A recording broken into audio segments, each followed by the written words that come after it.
Good morning student, मैं आपका रोशन एक बार फिर से आपके बीच नए वीडियो के साथ उपस्थित हूँ। देखिए, एक दो दिन से वीडियो नहीं आ रहा था क्योंकि मेरा तबीयत कुछ गड़बड़ हो गया था। तो देखिए, हो गया था कि थ्योरी ऑलरेडी हम लोग पढ़ चुके थे 4.3 का।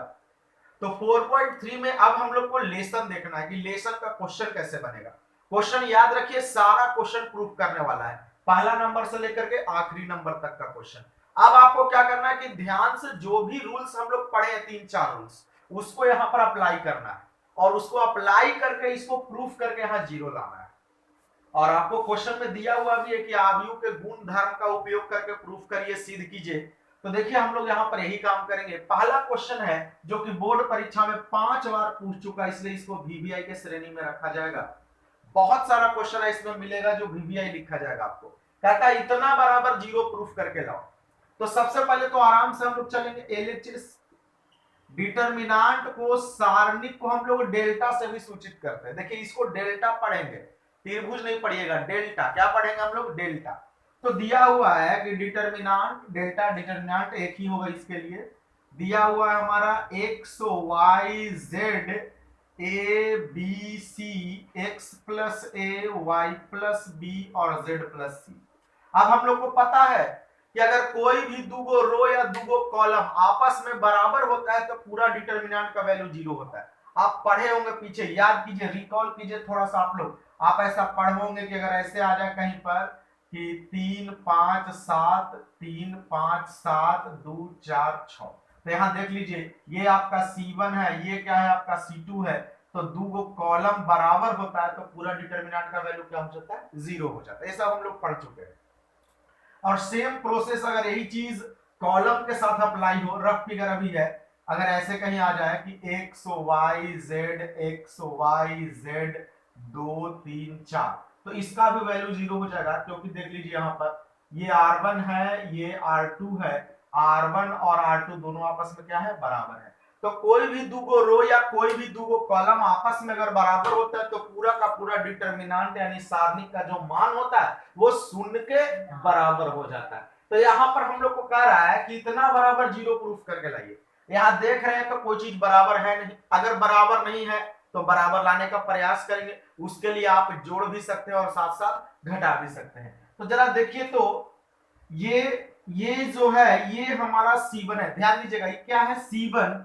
इसके बगल में ये C2 हो गया और इसके बगल में ये C3 हो गया। आपको ऐसा रूल्स लिखवाया गया है कि दो रो या कॉलम को आपस में जोड़ सकते हैं या जरूरत पड़ने पर आपस में घटा भी सकते हैं।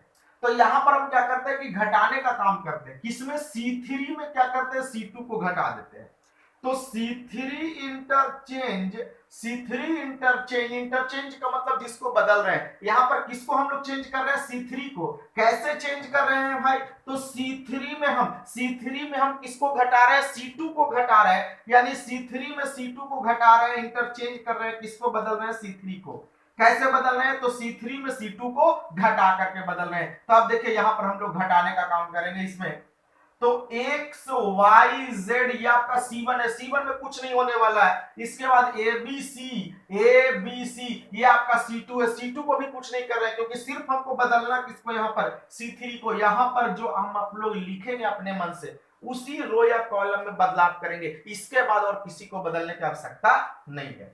तो C3 माइनस C2, तो पहले C3 को लिख लेंगे, एक्स प्लस ए Y plus b z plus सी।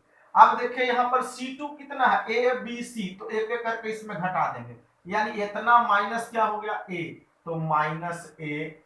इसमें से क्या, इसको बगल वाला C2 की जगह पर क्या हो जाएगा, इसमें B हो जाएगा और इसमें क्या हो जाएगा आपका C हो जाएगा। अब अगर इसको हम लोग घटा लें अच्छे तरीके से तो क्या हमारे पास आ रहा है, X Y Z A B C X Y Z. अब यहां पर देखिए, ये आपका C1 है और ये क्या है, C3 है। देखिए दोनों घटाने के बाद बराबर हो गया, तो लिख देंगे कि C1 is equal to C3। सो यानी इसलिए पूरा डिटर्मिनेंट का जो वैल्यू है वो क्या हो गया, जीरो हो गया। आराम से लिख देंगे LHS is equal to RHS proof. यही चीज है, इसी तरीके से आपको सारा क्वेश्चन को डील करना है। तो पहला क्वेश्चन इस तरीके से बनेगा। लास्ट में याद रखिए, जब हम आज पूरा खत्म होगा आज का ये पार्ट, ये वीडियो, तो लास्ट में आपको होमवर्क दिया हुआ रहेगा, जो इसी पैटर्न पर रहेगा उसको जरूर सॉल्व कीजिएगा। उसी के सॉल्व करने से आपके पास गति आएगा, स्पीड आएगा। और याद रखिए, दुनिया में वही चीज का वैल्यू है जिसके पास स्पीड होता है, गति होता है। क्योंकि जो ठहरा हुआ पानी भी होता है उसमें कीचड़ हो जाता है, उसमें कीड़ा लग जाता है, लेकिन जो पानी बहता हुआ होता है जैसे समुद्र का, नदी का, उसमें कभी कीड़ा नहीं लगता। इसलिए जीवन में निरंतर बढ़ते रहना चाहिए, गति में रहना चाहिए, और गति लाने के लिए एक ही काम करना है, प्रैक्टिस। तो चलिए अब सेकंड क्वेश्चन में आते हैं। सेकंड क्वेश्चन हमारा कह रहा है a minus B, B minus C, C minus A, b minus C, C minus A minus B, C minus A minus B minus C equal to 0। Question को देख करके कभी हम लोग को घबराने का नहीं, इतना बड़ा क्वेश्चन है, क्या होगा नहीं होगा, एकदम नहीं टेंशन लेना है। चलिए एक चीज आपको और बता देते हैं, कोई भी रो या कॉलम का सारा एलिमेंट अगर 0 हो जाएगा तो पूरा डिटर्मिनेंट का वैल्यू 0 होगा। जैसे देख लीजिए, अगर कहीं ऐसे आ जाए हम लोग को कि 0 0 0 4 2 5 7 2 9, कहेगा कि इसका वैल्यू बताओ, आपको आंख बंद करके इसका वैल्यू क्या लगा देना है, 0। क्योंकि ये रूल्स है, छूट गया है शायद पिछले वाले वीडियो में, कि कोई भी रो या कॉलम का सारा एलिमेंट अगर 0 हो जाएगा तो पूरा डिटर्मिनेंट का वैल्यू क्या हो जाता है, 0 हो जाता है। इसको आप ऐसे भी देख सकते हैं, अगर सपोज दैट ऐसे लिखा हुआ रहे 0 0 0 2 4 5 3 7 9, पूछ देगा इसका वैल्यू क्या है, तो यहाँ देखिए C1 है, C1 के पूरा का वैल्यू सब 0 0 है, तो पूरा का वैल्यू क्या हो जाएगा, 0। तो चलिए देखते हैं इस कैसे बनेगा, इस क्वेश्चन को ध्यान से देखते हैं हम लोग। तो देखिए यहां पर क्या है, यहां पर एक ही काम कर सकते हैं, तीनों को जोड़ देते हैं। पहले तो लिखेंगे आराम से LHS, डिटर्मिनेंट डेल्टा का साइन है, लेकिन यहां मैथ में डिटर्मिनेंट हो गया a minus B, B minus C, C minus a, b minus C, C minus A minus B, C minus A minus B, B minus c. अब यहां पर हम लोग देख रहे हैं कि ये आपका है R1, ये आपका है R2, ये आपका है R3। क्लियर। अब क्या करते हैं कि तीनों को जोड़ देते हैं, R1 इंटरचेंज, यानी R1 को हम बदल रहे हैं। कैसे बदल रहे हैं भाई, तो R1 plus R2 plus R3, आपको हम रूल्स में लिखाए हैं कि आप किसी भी रो या कॉलम को जोड़ सकते हैं या घटा सकते हैं। तो अब तीनों को जोड़ेंगे, मतलब इसमें ये जो लाइन है इसके जगह पर क्या लिखाएगा, ये तीनों जुड़ जाएगा। देखिए ऐसे a माइनस बी, इसमें ये दोनों को जोड़ेंगे क्योंकि ये R2 है और ये क्या है आपका R3, देखिए सामने आ रहा है, तो plus b minus c plus c minus a. Clear हो गया। उसी तरह से चूंकि सिर्फ R1 में चेंज हो रहा है तो R2 वगैरह में कोई बदलाव नहीं, वो जैसे है वैसे ही रहेगा।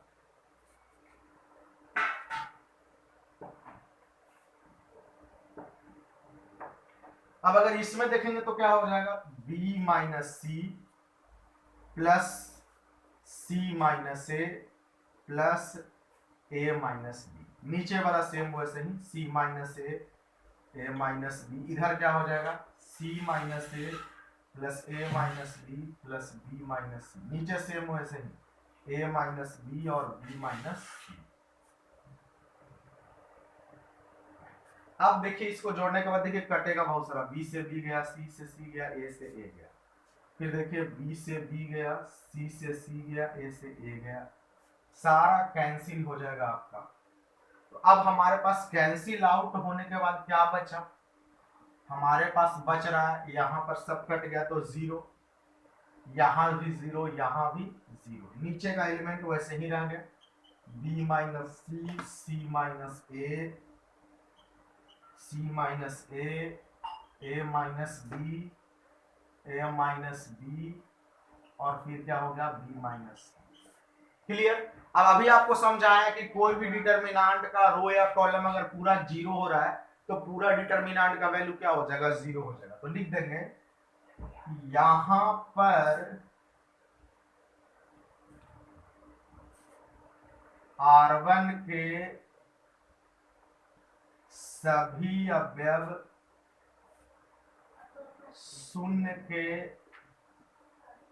बराबर है, इसलिए पूरा डिटर्मिनेंट का वैल्यू 0 हो गया। LHS बराबर RHS प्रूव। तो इस तरह से हमारा क्लियर हो गया सेकंड क्वेश्चन। अब सेकंड के बाद हम लोग थर्ड क्वेश्चन में आते हैं, देखते हैं कि थर्ड क्वेश्चन कैसे बनेगा। एकदम आराम से आप लोग कॉपी लेके बैठिएगा, मूवी की तरह वीडियो एकदम नहीं देखना है। आप एक क्वेश्चन देखिए, उसको समझिए, जब तक वो नहीं समझ में आता अगला मत देखिए, तो ये सब बेकार है। तो एक क्वेश्चन देखिए, उसको समझिए, कॉपी पर बनाइए, फिर आगे बढ़िए। ऐसे करते आप चलिएगा, आपको कोई दिक्कत होने वाला नहीं है। तो चलिए अब हम लोग नेक्स्ट क्वेश्चन में आते हैं, देखते हैं कि कैसे बनेगा। क्वेश्चन नंबर 3 हम लोग देखते हैं।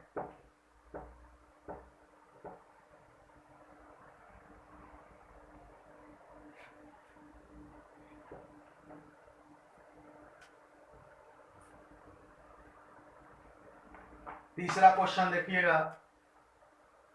तीसरा कह रहा है, ये आज का लास्ट क्वेश्चन होगा, 7 8 9 65 75 86 बराबर 0। अब इतना बराबर हमको लोग को 0 लाना है। अब ध्यान देना है कि कैसे ही चलेगा। तो जरा देखिए, तो इसमें 9 से गुना कीजिए, 9 सत्ते 63। ध्यान देना, एकदम 9 से गुना करेंगे, 9 सत्ते 63 और उसमें 2 जोड़ दीजिए, तो 63 2 का हो गया 65। 9 8 72, 72 में 3 जोड़ दीजिए तो 75। 9 नमा 81, 81 में 5 जोड़ दीजिएगा तो 86, बगल बगल आ जाएगा।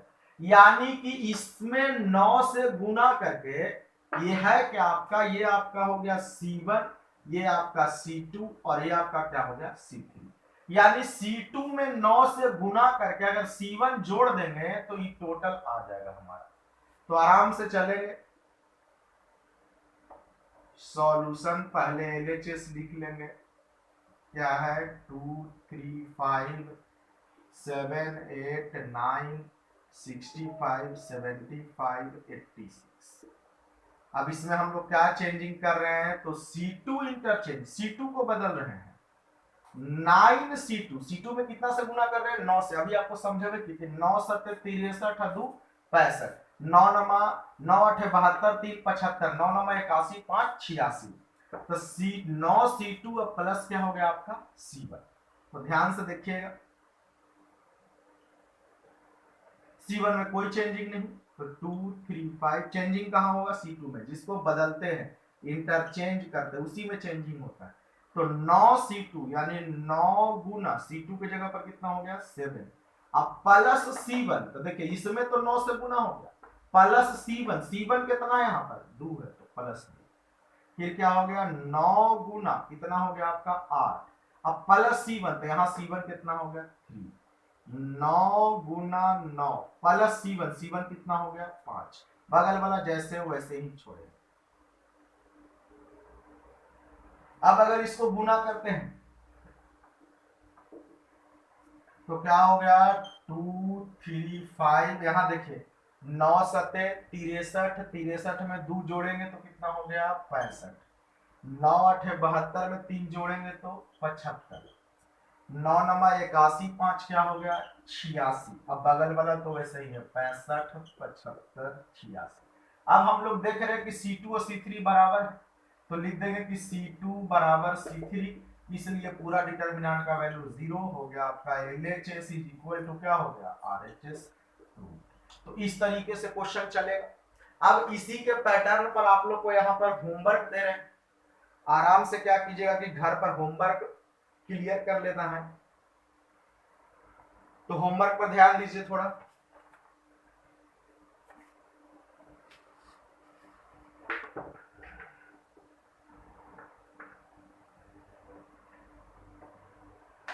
होमवर्क में लिखेंगे, पहला क्वेश्चन लिखिएगा X Y Z alpha beta gamma, इधर है X plus alpha X plus beta और जेड प्लस गामा बराबर 0 लाना है। दूसरा क्वेश्चन क्या है,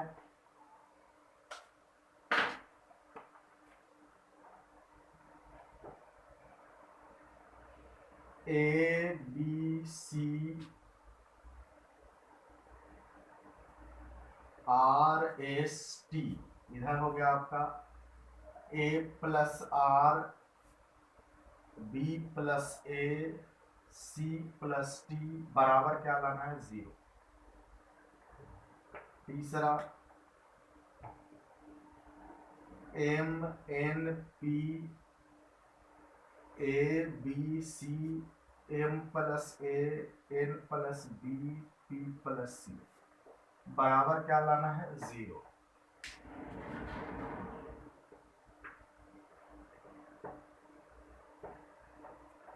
क्वेश्चन नंबर 4,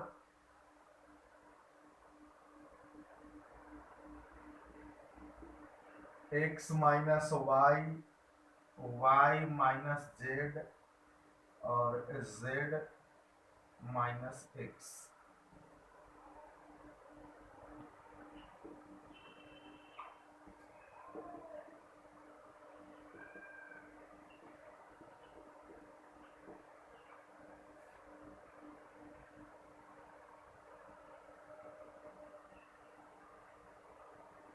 इतना बराबर आपको क्या लाना है 0 लाना है।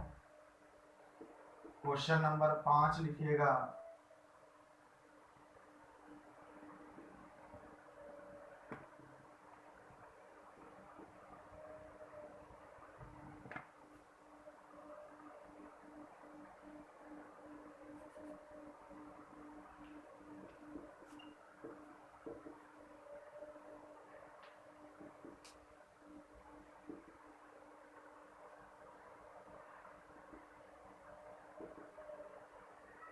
इतना बराबर क्या लाना है 0। क्वेश्चन नंबर 6 और लास्ट, 3 4 5 2 6 8।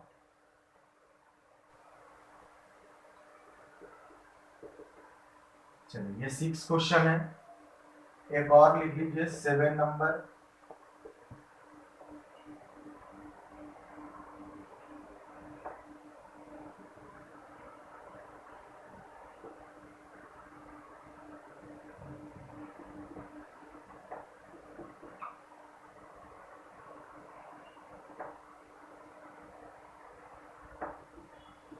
तो इस 7 क्वेश्चन आप बना करके देखिएगा। ऐसे हिंट कर देते हैं इसको, इस सब इसको 10 से गुना करेंगे, 10 दूनी 20 3 23, बाकी समझिएगा। इसको 5 से, 5 गुने 1 तो 5 प्लस 2 तो 7, 5 दूनी 10 4 14। तो इस 7 क्वेश्चन आप क्लियर कीजिएगा। तो कल नेक्स्ट चौथा क्वेश्चन से 4.2 में मिलेंगे आप लोग से। तब तक आप घर पर रहिए, सुरक्षित रहिए और खूब पढ़िए।